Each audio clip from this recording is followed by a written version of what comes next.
Well, hello, welcome or welcome back. We are here today to talk about some anticipated 2025 releases. This is partially just books that I am excited and have heard things about. Is a mixture of some that are authors I've read from before, authors I haven't read from before, and this is really primarily just an act of self-sabotage because I have my TBR bingo with 25 books that I already own and are already on my TBR from previous years, and this is just a way for me to derail myself even further from that goal and potentially derail you if you watch this video and find some books that look interesting. So let's get into it. So I have these kind of in like tiers, I guess. The first seven that I want to talk about are books that I really have no reason to be as excited about as I am. It's not an author I've read from before. I don't really know too much about them. I just, for some reason, it's calling to me. And this is where I get into trouble with setting TBRs, is because things like this happen. So the first one that we must discuss is probably the one that if you watched my best and worst books of the year, which was my very first video ever, if you watch that video, you're going to be like, what are you doing? Like, what are you actually doing? But I went to the library and I just turned my little head and look what was sitting on the shelf, which I just audibly gasped that this was available because like I went to Libby just to see. I'm like 974th on the wait list for this book. It's like a 34 to 40 week wait. And I just turned my head and Onyx Storm was just sitting right there. Now, I read Fourth Wing, and I liked it. I thought it was fun. I had a good time. There were flaws, but whatever. I read Iron Flame. I did not like it. I thought there were a lot more flaws, and I found it harder to get past those flaws. And I said in that video, I said, maybe I'm done with the series, and unless this gets like amazing reviews. And it has not gotten amazing reviews. Most of the reviews I've seen for this have been pretty negative. So tell me why I have it in my hand. Tell me why. And I have to figure out, like, I have to derail everything I was already planning on reading because I know, like, I feel guilty for having this almost because I know so many people love the series so much and are desperate to read this book, and I'm just over here hogging this copy from the library, and I'm like, I don't even know if I like this series and want to read it. But the FOMO of not having this book and not bringing it home with me was simply too much to bear. I have it. And I don't know what to do. Please help me in the comments if you have read this book. If you are in a similar situation to me. Like, if you absolutely love this series with your whole being, I don't know if I can trust you. You're not objective. And that's okay. Live your life. Live your truth. But if you kind of felt mixed about the second book, is it worth it to do this one or is it not? I don't know. I'm assuming everyone watching this video knows what this is. This is the third book in the, what is it? Empyrean? The series is called the Fourth Wing series. Yes, this is the first one. This is kind of an outlier because this was not originally on this list, but then it just jumped out at me and now I have it and I don't know what to do. The next 6 books on this list are books that I don't really have any right to be as interested in as I am. But there's something about them that jumped out at me. All right. I've not read from any of these authors. I don't know a ton about the synopses of these books, but I'll give you a little bit of what I do know and why I'm excited about them. First up, we have Harriet Tubman Live in Concert by Bob the Drag Queen. So the reason this one is on the list is primarily because I have become a big fan of The Traitors on Peacock. If you have not seen the show, it basically takes a bunch of reality stars from different shows, puts them together in a house, and then it's like kind of like a fake murder mystery type situation. They're getting killed off one by one. Some people are traitors, some people are faithful. You know, you don't know who's who. Or they don't know who's who. We do. And one of the contestants on there was Bob the Drag Queen. I've never watched RuPaul's Drag Race. I don't know anything about it really other than like the main premise of it. But I found Bob to be delightful on the Traitors. I thought he was super fun and super interesting and entertaining. And then I saw that he has a novel coming out, and I said, sure, I'm into that. And it basically kind of sounds, it's compared to Hamilton in that it takes kind of the historical story of Harriet Tubman and modernizes it in a way and like kind of refreshes it, I guess. And in this one, it sounds like Harriet Tubman herself is reaching out to a producer to come up with a show that will tell her story in a way that will like appeal to mass audiences. And I think it's a really interesting concept, and I'm really curious about it. So we'll see what kind of reviews it gets. I'm very curious to know. The next book on the list is This Is Not a Ghost Story by Amerie. So similarly, this is by someone who was not originally made famous by being an author, who is now taking their turn at writing a book. And this came on my radar. I don't remember whose anticipated video I was watching. It was probably Books and Lala. And the synopsis of it is what really intrigued me. It basically follows the story of a man who like dies, who walks into the light and becomes the first verifiable, like scientifically, I guess, verifiable ghost. And he's like an instant celebrity because this is the first instance of a ghost that has been like proven, and it kind of follows his journey. And I just think that's such an interesting concept. I know Amerie is, I guess, a singer-songwriter, and she has a book club, I know, and that's probably, I think, what inspired her to write a novel. And yeah, I just think the synopsis sounds super interesting. I know nothing about it. Next up, we have Alchemy of Secrets by Stephanie Garber.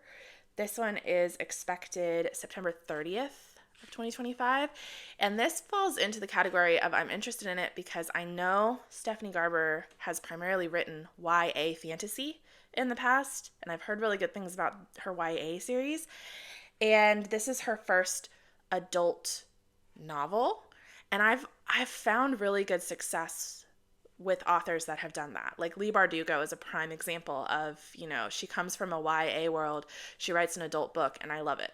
So that's what interests me the most about this one. And then it says it starts with a class in an old movie theater. And there's this professor teaching stories that are fictional, but are they fictional, or are all the myths real? And I don't know. I think that it catches me. Something about it catches me. I don't know much more than that. It's got like an old Hollywood kind of vibe along with a magical vibe, and that's just an intersection of things that I'm about. So, next up, this one has already come out. It is called Water Moon by Samantha Sotto Yambao? Samantha Sotto Yambao. And this one was purely a cover. This came out January 14th. And the cover of it is so beautiful. I want it. But it's basically surrounds a pawn shop where you can sell your regrets. So it's like fantasy and magical, mystical kind of vibes. And I'm here for that. I think it sounds really interesting, and the cover is beautiful. So we're going for that. Like I said, not much thought in these first 6. It's just like, am I into it immediately? Yes or no? Here we are. The next one that falls into this category is Gifted and Talented by Olivie Blake. I have not read from Olivie Blake. I have heard mixed things at best, but the title of this one really, really struck me because I think what I'm understanding is that it kind of explores what happens to the like AIG, academically gifted kids who grow up and do not realize all of this potential that was put upon them as children. As on the pipeline of gifted kid to clinically depressed adult, nobody wins. But which Wren will come out on top? Meaning there's 3 siblings, the Wrens. There's an inheritance from their father involved. And it explores kind of their relationships with each other, and I think their relationship with kind of unrealistic expectations foisted on them at a young age. And I just think this is a very interesting concept for a book, and I really like the cover. So there we are. All right, next up is Sounds Like Love by Ashley Poston. This is a romance between a hit-making songwriter and a bitter musician, and there is a inexplicable connection between them. I am here for any sort of musician, singer-songwriter, creatives, falling in love, fighting, breaking up, and getting back together. I'm here for all of that. And I know Ashley Poston, a lot of her books, or all of her books, have a kind of magical element. Like there's something a little bit magical about them. It's not a fantasy, but not everything in it. And I think this is no exception. It says sparkling magical book. I can't tell. I don't need to know. I want to read it anyways, so it doesn't matter. At the end of the day, it doesn't really matter to me. This one is at the top of this list. I didn't really know much about it, and then all of a sudden I saw it, and I was like, I must read this. And that is The Favorites by Layne Fargo. This came out January 14th. This one I didn't know anything about, and all of a sudden it was everywhere. It came out January 14th, and it just, everything about it sounds like something that I will love. It is definitely like the one that is at the top of this section of books here. And it is essentially the story of a relationship between these 2 Olympic figure skaters. It also drops Wuthering Heights as a mention. And I love Wuthering Heights so much. So I feel like we're going to have messy, toxic dynamics between our main characters. And it's got like, I really love a fictional celebrity story, like Taylor Jenkins Reid, who we're going to talk about later. Just that kind of where you feel like this person or this band or whatever is real and they're just completely made up in this universe, and that's what this is. And I just think it's a great combo of things that I am interested in. And it's a documentary, so it's like following this fake documentary that's uncovering the secrets of this ice skating couple, and it's their relationship dynamics and what does it mean to win, and what does that do to you when that's all you're focused on. Like, it sounds so good. If you have read it, if you've read any of these ones that have already come out, please let me know if I should actually be prioritizing them, because this one is a little bit too high on my TBR given all of the other books I need to get to. Okay, so next up, this next 6 books is books that I have read from the authors before and had kind of mixed success with them, but I had enough success that I am curious to check these books out. So, first up, we have Bury Our Bones in the Midnight Soil by V.E. Schwab, which, what a title! Oh my gosh. That is such a good title to me. And this, I'm just going to read, the synopsis is like nothing. We know nothing. So this is what it is. 3 young women, their bodies planted in the same soil, their stories tangling like roots. One grows high, and one grows deep, and one grows wild, and all of them grow teeth. Excuse me? I think this sounds so cool. And it has in the little tag on Goodreads, vampires. Say no more. I'm sold. This comes out June 10th, 2025. I have read from V.E. Schwab before with The Invisible Life of Addie LaRue, which I liked, but I didn't love as much as I wanted to, plot-wise.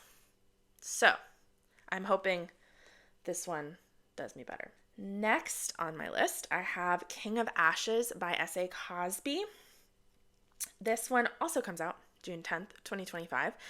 And I have read from S.A. Cosby before. I read All the Sinners Bleed last year, and I thought it was really, really well done, even though the subject matter was like incredibly intense and difficult to get through. I think it was a really important and really well done book. This one says it is a Godfather-inspired Southern crime epic. I mean, I'm not going to go any more into the synopsis. I think that sounds great. And I know S.A. Cosby is a good author. The only reason I say I've had mixed success with him is just how intense his last book was. I'm like, I didn't enjoy reading it, but it was really good. So this one I'm hoping is maybe just slightly less intense. Or at least it doesn't have, the last one, there was like a focus on children, which is difficult for me. So this one I'm hoping maybe doesn't go that route, and I can kind of lean into it a little bit more. Next up, we have The Woman in Suite 11 by Ruth Ware. Now, I really have no business having this on my list of anticipated releases because I have not read The Woman in Cabin 10 by Ruth Ware. But I have read from Ruth Ware before, and I really enjoy when she leans into kind of the more mystery and less thriller aspects of her books. So, One by One and really The Death of Mrs. Westaway I loved. One by One I liked a lot. And then 0 Days I kind of, I didn't like as much. So I'm hoping, my understanding is The Woman in Cabin 10 is a little bit more on the mystery side. So therefore The Woman in Cabin 11 will also be that. So I would of course go back and read 10 and then move to 11. And I don't think I can, I really haven't looked at the synopsis at all because I'm worried it will spoil me for The Woman in Cabin 10. So I really know nothing. And I don't know why this is on my list, but here we are. Next up in my like mystery thriller vibes here, we have Mr. Riley Sager coming out with his next release. I feel like he pops one out every year. And I have really loved some of his, and I've really not liked a couple of them. So he's pretty mixed for me. This one is called With a Vengeance. It comes out June 10th, 2025. And it takes place on a train. That's all I need. It takes place on a train, and one of the passengers gets murdered, and our main character has to figure out who's murdering people on this train, because obviously she does. So, here for it. Next up, we have A Land So Wide by Erin A. Craig. This falls again into the YA fantasy author writing an adult debut category that apparently just really hits for me. And the difference with this one and why it's higher up on my list is because I have read from Erin A. Craig before. Her Sisters of the Salt duology, and I loved both of those books. I thought they were really, really good. And so I'm very excited to see what she does with an adult novel. So as soon as I saw she was coming out with an adult book, I was like, I'm in. So it focuses on Scottish folklore, and Greer Mackenzie is trapped. Founded by an ambitious Scottish lumber merchant, the tiny town on the edge of the American continent is blessed with rich natural resources that have made its people prosperous, but at a cost.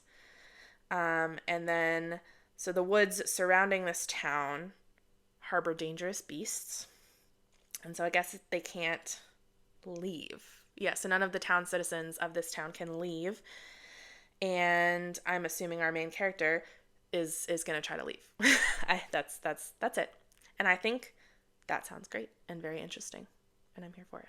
This moves us up into our next bracket, okay? So if we're talking about our first bracket is like, what are you doing? Why are these on this list? You don't know anything about them. Think through.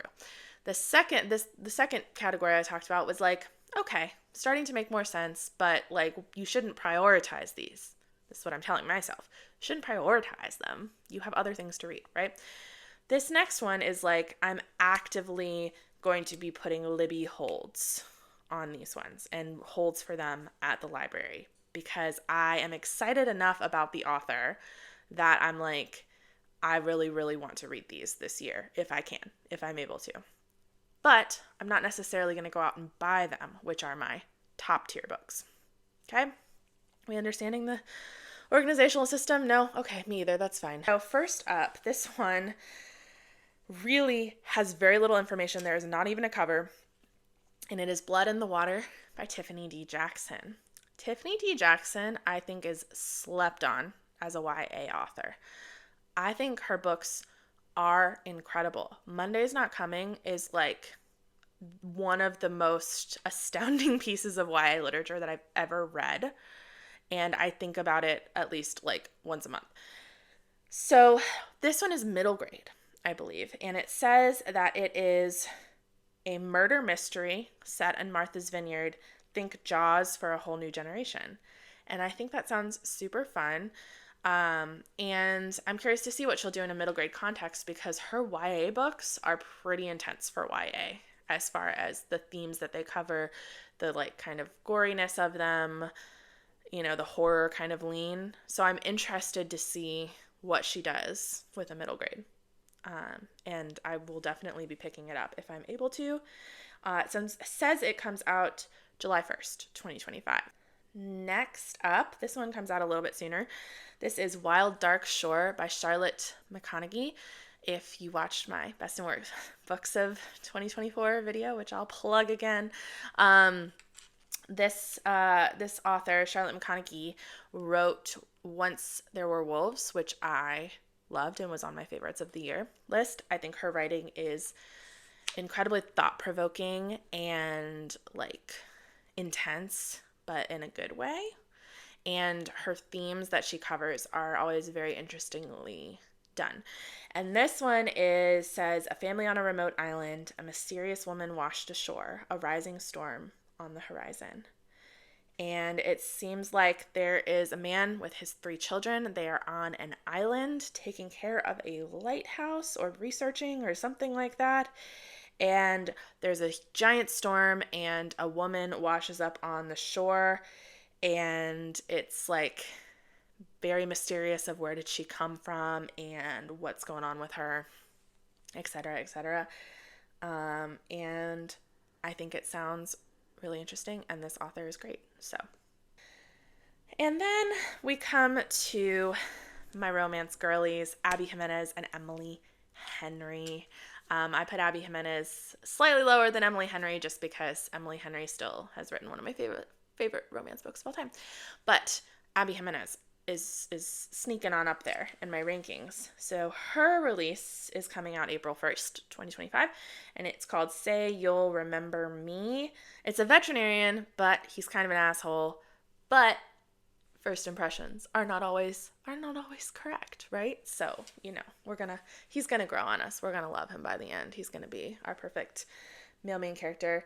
And there's going to be cute little animals involved, I'm assuming. Hopefully nothing bad happens to an animal because Abby, don't do that to me. I'm gonna read when these girlies put out a romance release, I'm gonna read it. So let's go ahead and talk about Miss Emily Henry with Great Big Beautiful Life, based on a Taylor Swift song, no less. This one comes out April 22nd, 2025. And it is 2 journalists that are kind of competing to be able to tell the life story of this woman that kind of like Evelyn Hugo-esque vibes, like very prolific. Oh, she's an heiress and tabloid princess, so not an actress, but, you know, in that vein, she's got a lot of scandals, et cetera, et cetera.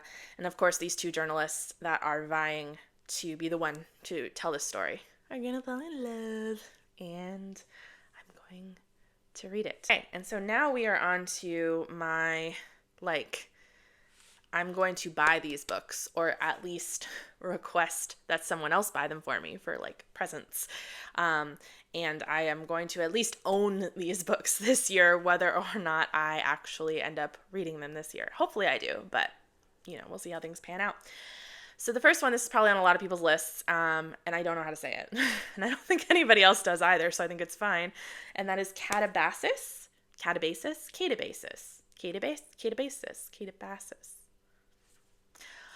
RF Kuang. And it's dark academia, and They are going, it's a couple of grad students going to hell to save their professor, which one would argue if they're grad students, they're already in hell. Anyways, I mean, that's all I need to know. RF Kuang, I have really enjoyed everything I've read from her, which is Babel and Yellowface. And particularly, like, it's just, I always seem to find that her endings don't hit for me in the way that I want them to. So she's never gotten a full 5 stars from me, but it's like 4.5, 4.75s, you know? So like, it's fine. I'm still really, really excited about this one. I think I listened to her talk on like an interview. This is a side note, but I listened to her talk on an interview, and I think she might be the most intelligent person I've ever heard speak. I was just like, oh my God, you're so smart. So I'm incredibly, incredibly excited for this one. Next up is My Friends by Fredrik Backman. I absolutely adore Fredrik Backman. He's not a by author for me at this point. I've read the Beartown trilogy, Anxious People, and then his 2 novellas. And A Man Called Ove is on my TBR for this year. And so is this one, I guess. This one, it's just a story about a group of friends over the course of a summer. And just every time Fredrik Backman writes a book, it just really captures the essence of like what it means to be a human and to have conflicting emotions and conflicting ideas about people, and how you can learn about yourself by learning about others. And it's just beautiful. Everything he writes is just so beautiful. And it's crazy because it's translated. So he's Swedish. He writes in Swedish, and then it's translated to English because I can't read Swedish. And still, just the way that his prose hits, even going through that like mode of translation, like that degree of separation, is just really impressive to me. Happy endings don't always take the form we expect, in this fresh testament to the transformative power of friendship and art. Because I think the 3 friends are depicted in a painting, and then we go back and we learn the backstory of why they were painted together, what their relationship is to each other, etc. I'm so excited about it. Okay, next up. This goes back to just my teenage years. We get a little insight into teenage me here, who absolutely was just enamored with the Green brothers, Hank and John. John Green. I loved John Green's young adult books. I read The Anthropocene Reviewed by him, and he has a new nonfiction book coming out. And that is called Everything is Tuberculosis, The History and Persistence of Our Deadliest Infection. And if you know anything about John Green on the internet nowadays, is he talks about tuberculosis all the time. It's not funny. I don't know why I'm laughing. It's just funny because he's made it into like his mission to kind of inform as many people about this as possible. And admittedly, like a lot of the information that I've kind of gathered from him and like his videos has kind of gone in one ear out the other. So I'm excited to read this because I love his writing style. Even when he writes nonfiction, I think he still keeps like that charm and that wit that is present in his fiction novels. I know it's not for everybody. I know not everybody likes his narrative voice, but I am someone that does. I eat it up. And so when he announced that this book was coming out, I was like, yes, absolutely. Sign me up. I will be there for it. So yeah. And that one comes out, I think, did I say March 18th, 2025. Next up, we have The Bewitching by Sylvia Moreno Garcia. Now, here's where my bias kind of comes in, right? Because I said in my lower tier that these were authors that I have had mixed success with. And technically, I have had mixed success with Sylvia Moreno Garcia. In fact, her latest 2 releases, Daughter of Dr. Moreau and Silver Nitrate, have not hit for me. But all of the other books I've read from her have hit so hard. And I have The Seventh Veil of Salome on my TBR for this year that I already own, that came out last year. And so this book, it's witchcraft, it's witches, and it's Sylvia Moreno Garcia, and I just don't see how it could go wrong. Now, let me cut back to this video after I've read it and something goes wrong, but I hope not. I really think I'm going to love it, and it's a multi-generational story about witches, and it's a little bit horror And it's, I'm so excited. I'm so excited about it. So I really hope that it comes to fruition and we're back on the track of I love her books, right? Because I will be buying it regardless of whether I know. Like, even if I don't like Seventh Veil of Salome, I'm going to buy this one because I don't learn from my mistakes, apparently. All right, next up, this is my second to last book on this list. We have Atmosphere by Taylor Jenkins Reid. I mean, I told you we would mention her again. I love her books. The only one that I have not enjoyed that I've read is Carrie Sotto. But the rest of them, I've been here for it. Daisy Jones and the Six and Malibu Rising are on my favorites of all time list. So here we are. This one follows a woman, an astronaut. She's an astronaut, and it's in the 80s. And I'm assuming it's going to reference or kind of, I don't know if it's going to be a take on what happened with the Challenger explosion, which I don't know too much about because it's a little bit before my time. And I don't feel like we got a ton about it in history classes for some reason. But yeah, it says there's a December of 1984 on a mission, STS LR9. Everything changes in an instant, which to me kind of feels like something goes horribly wrong, if I had to guess. So yeah, and I mean, it's like set against the backdrop of 1980s space shuttle program. And, like there's like going to be a training camp aspect to it. I'm sure there's going to be a love story. Taylor Jenkins Reid just does it for me most of the time.